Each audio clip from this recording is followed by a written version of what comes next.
2025ला घेतलेला होता. त्यावेळेस आमच्याकडे 3 ते 4 गुन्हे असे अनडिटेक्टेड होते, यात मुलींना छेडखाण करणारा एक व्यक्ती होता. तसेच या आता 4 महिन्यापासून काही रात्री मुलींना छेडखानी करतोय म्हणून आम्हाला माहिती मिळत होती, पण विद्यार्थी मुली असल्या कारणाने ते कंप्लेंट द्यायला तयार होत होत्या. त्यासाठी आम्ही डिकॉय बंदोबस्त पण लावलेला होता. एक आमची लेडीज PSI आणि महिला अंमलदार यांना सिव्हिल ड्रेसमध्ये टाकून आम्ही गाडीने डिकॉय बंदोबस्त लावलेला होता. तर एक व्यक्ती आमच्या पार्टीच्या हातातून निसटून गेलेला होता, तर त्याचं वर्णन आमच्याकडे होतं.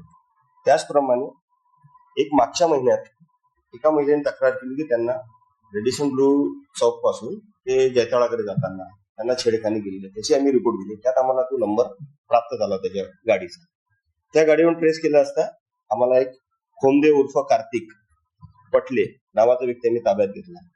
त्याच्याकडून आम्ही जवळपास 10 गुन्हे उघडकीस आणलेले आहेत, ज्यामध्ये अंबाझरी पोलीस स्टेशनचे 2 गुन्हे आहेत आणि बजाजनगरचे 2 गुन्हे आहेत, जे नव्यानं ज्याला अटक केल्यानंतर परत गुन्हे दाखल करण्यासाठी मुली समोर आलेले आहेत. आणि MIDCचा एक गुन्हा आहे. आमच्या पोलीस